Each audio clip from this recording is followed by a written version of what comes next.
on my lane, you all on my lane. You ain't overlooked, so get out the way. I gave you the book, I gave you the game.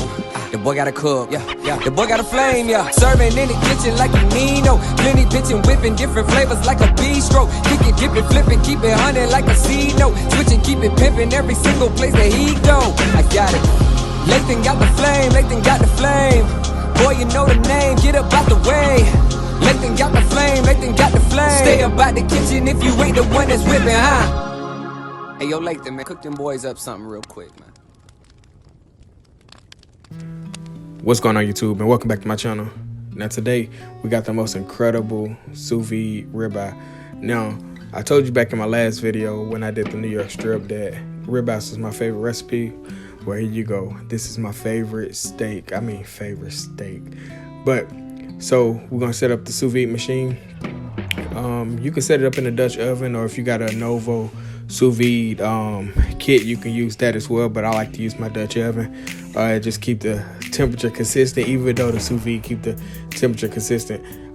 But so you just want to fill it up with some water, and I try to go with warm water to bring the sous vide up to temperature quick. And then we got some elephant garlic, and we're gonna cut that up. Now the deal is between elephant garlic and regular garlic. Elephant garlic is a tad milder, and when cooked it's almost sweeter. So we got some elephant garlic, we got some thyme and rosemary, a sprig of each, and then we got the USDA prime ribeye, and that's a 10-ounce ribeye, and you see how ridiculous price that is. So yeah, this video, it cost some money for this one steak, and it's a 10-ounce steak, but that's neither here or there. First step you want to do is dry that ribeye off completely. And then once we dry it off, we're going to go ahead and season it. And I got this from my man, Chef Nukes. Usually when I sous vide my steaks, I never season before the sous vide.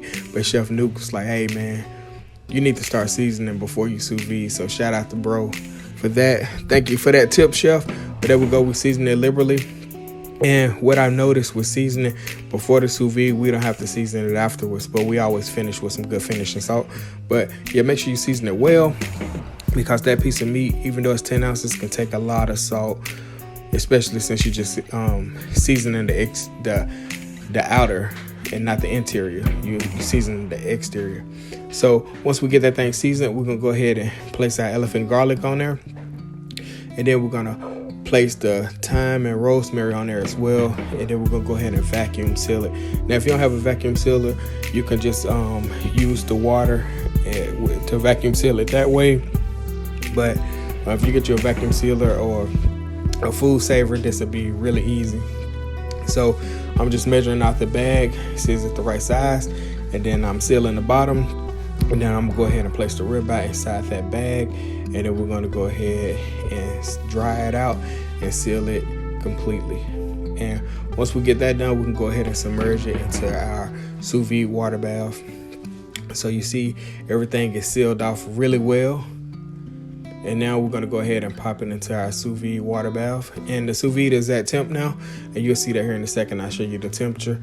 So I did it at 130 for 2 hours, and that's for a steak between 8 to 12 ounces. And also,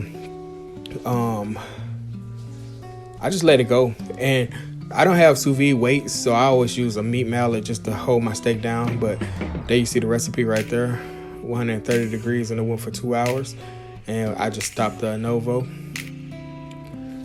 and that steak is medium rare. And the reason I do medium rare, because I like medium, I tend to sear it a little longer, so when I get done searing, it should be a perfect medium. So I'm gonna go in with some ice cold water. Now this is where I do mine different.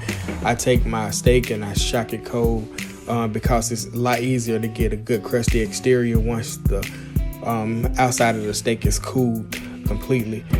And once you get it cooled completely, go ahead and pat it dry, and then we can go ahead and begin to sear it. Like I said, if you do this step right here, you'll get a better crusty exterior versus taking it out the sous vide bath and going in and straight searing it, because it's just too much moisture in the skin. It's still, not the skin, but too much moisture in the meat. It just oozing out. So if you cool the exterior, you get a lot better sear.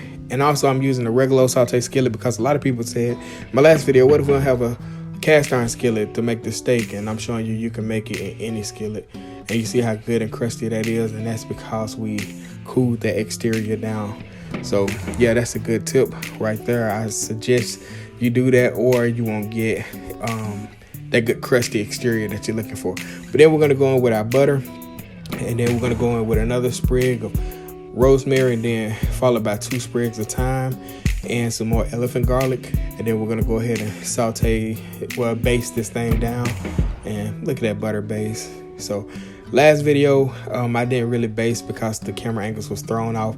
So I went ahead and I did an extra base for you guys can see that in this video. So what I messed up in that other video, or what you missed, I made sure you had it in this video. And it's with our favorite steak, so that's another plus. So look, we're just giving that thing a butter bath. My goodness, I wish you guys can smell this. It smells so awesome. But just keep basting. And like I said, we cooked it at medium rare, so we got up into medium to baste this thing. So that's why I always sous vide the temperature under, because I have wiggle room to play with it in the skillet. But once we have that done, go ahead and sit it on top of a wire rack, and then go ahead and put our garlic, thyme, and rosemary back on top. And then we're gonna finish with that butter that we basted in. We're just gonna slather that all on there and just let it rest. So, you know, the steak not gonna get cold. We're gonna let it rest in its own juices in that butter. So once we get it to this point here, we ready. We're just gonna let it rest for about 10 minutes. And I'll give you a couple slideshows with that while it's just resting. Like I said, this thing is a perfect medium. So we cooked it up in a saute skillet with all that basting, and then we just let it rest until it's a complete 100% perfect medium. So there you have it right there. Now we're gonna go ahead and slice this steak up. Like I said, it's a perfect medium, fantastic steak.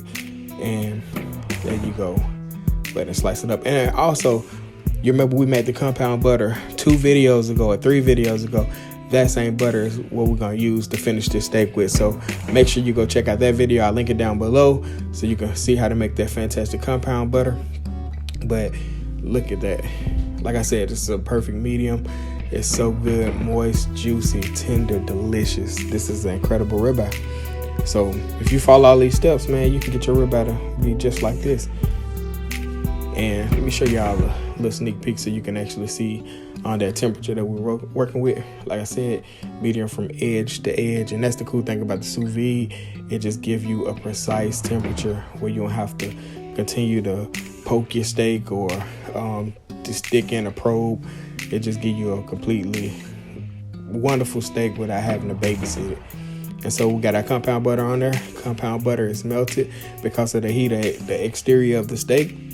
And then we're going to finish it with some finishing salt. And there you have it, man. The most incredible sous vide ribeye. Like I said, it's my favorite steak of all time. I normally don't eat too much steak, but when I do, I love a good ribeye. There's nothing like a good ribeye. Filet's a little bit too mushy. New York strips are my next favorite, but it's a lot firmer. But a ribeye cooked perfectly will just melt in your mouth, man. And look at that, perfect medium. Oh my goodness. And then you see all the herb butter that we got, the compound butter, that just complemented the steak well, because the same things that we based the steak with was the exact same ingredients that's inside the compound butter. Like I said, I'll link that video down below so you can see how to make that compound butter, and it'll be the perfect complement to this steak or any protein, chicken, whatever you want to cook, it'll be perfect. But there you have it, man, the most incredible ribeye steak. Thank you guys for helping me reach 1,000 subscribers. Like I said, we're gonna do something here soon, but thank you guys for checking this video out. Like, comment, share, subscribe. The most incredible ribeye, or the most incredible sous vide ribeye. I'm out.